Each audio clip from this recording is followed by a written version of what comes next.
Let's get into the game. Spawning in the bottom left corner of this best of 3.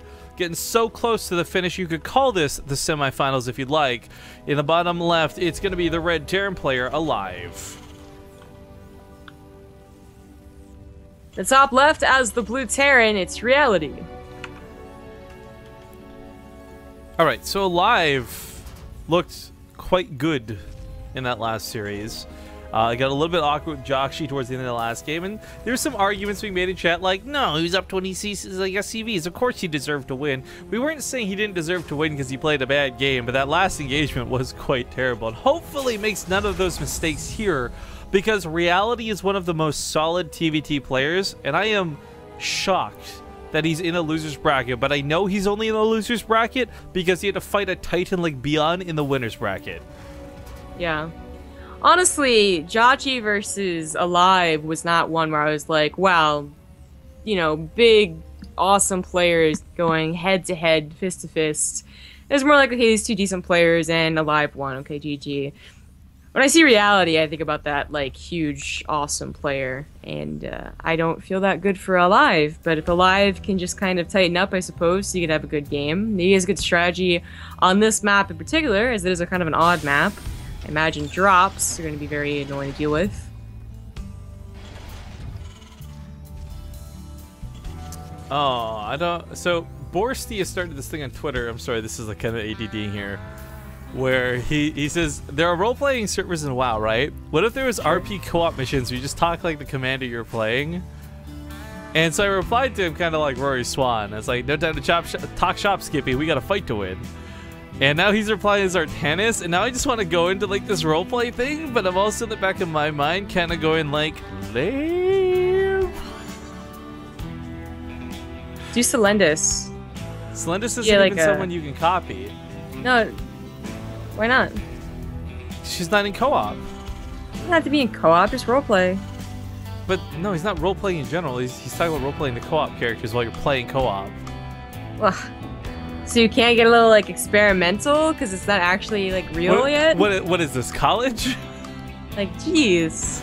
Alright, so quick talk about the map, by the way, guys. You've got this very strange map that expands very much outwards to the right. I don't like this map, to be honest. I'm a bit shocked that anyone picked it. It does have this interesting dynamic in the middle of the map, though, where you can actually wall off these chokes, but you don't necessarily want to in a TvT. If anything, you want to bait your opponent to walking through them. This is the worst funnel in the universe to have to go through to try and fight an army concaving on the other side. There's a gold base between the two, and it's an island, but very dangerous to take nonetheless. It's a very strange map. It's a very interesting map, and I don't know, if this was something where people actually got to the point where they could expand all these outer bases and you saw like 30-minute late games, this would be a really cool map, but I don't really see that being the case anytime soon. It's hard to get to a 30-minute game when the like pathways to your opponent suggest a 5-minute game. That's kind of what's happening here. Medevacs passing each other. I believe they saw each other. If they didn't see each other, they gotta like figure. It's gonna be like merry-go-round, you know. You figure there's a medevac drop somewhere. It's how much you put on your defense as opposed to your attack, and them on the vice versa. It determines who's going to win. So 7 kills for aLive, but reality's still doing damage. In fact, the what am I never entirely triggered? pulled away. Oh, the what am I never triggered? Tries to save it. Tries to save the shot for the SCV pullback, but it's going to be 8 workers versus 8 workers killed. Perfect. Okay, so that's kind of cool, I guess. I mean, it ends up being not so terrible. Kills a mule, actually, a fresh mule at that. So that was a nice one-of-mine shot, despite the lack of numbers of kills that came with it. But that got a lot more awkward than I thought it would. I thought that was going to go very one-sided, kind of like, you know, when you see Banshee versus Banshee and the first person with a Banshee to the other side of the map wins. That's kind of how I thought that was going to play out, but evens up. Second medevac drop from aLive, kind of a bit of a ragtag group of units. It's got, what am I in here? 2 Hellions, 2 Marines. Let's see if this ends up being effective. If a second what am I gets on that mineral line, this could be quite dangerous. Reality just doesn't have anything to deal with it. See, it was, you know, as you said, he killed that fresh mule. Fresh mule meant no scans. No scans meant, oh dear. Oh no. This is starting to fall apart the for reality. Hellions! Oh god. Oh no. Oh, that was a good That was almost a perfect 1-2 But punch. hang on. We have a god on the other side of the map. This Cyclone's up to 14 kills. This has been soloing aLive's base while this has been going on. Finally gets taken out, but both players down to bare bones workers, 12 and 13 apiece. But I now actually kind of Reality love this has scrappy the game. army lead, but the Banshee is so microable that could win aLive the war. I don't know. Let's not forget too, this small rush distance means that this army does get here a lot faster. That's why the Cyclone got in the base so quick and just like nobody expected, aLive especially, did not expect that coming. It's been kind of crazy. That army supply lead does look scary. And the Vikings are going to cover that Banshee. The Banshee could deal with the Marines. Could deal with, like, a lot of Marines, honestly, with, you know, without stamina, without combat shields. No, Banshee's going to deal with the SCVs. Okay. Yeah, the Banshee's going to kill the SCVs, but the second he breaks this bunker, though, he pushes in and wins. Yeah, exactly. Like, it can kill SCVs, and that will stop him from reinforcing, but the army is still bigger. There's a single tank out now. The Marine's going to come up here and just try and break this bunker with a little bit of extra damage. I don't know if this is entirely worth it. In fact, he realizes this and loses the Viking. Second one did go home to defend, but he's got two SCVs remaining. But, okay, can 2 tanks and 4 Marines break this? I mean, this is so... I don't think it's going to happen. Perfect micro. He needs to pick up the tank. No, not even perfect micro. Never mind. Just kidding. Well, you know, he can drop in the dead zone now. Oh, but the second tank spawning, not going to be the case. He don't have enough health to actually take that fight. This is going to be aLive's game. Wow. It is. All right, well. Reality, you can't do anything. Well, okay. No. That's not entirely correct. I mean, he's screwed when it comes to economy, but he still has a fairly decent army in play.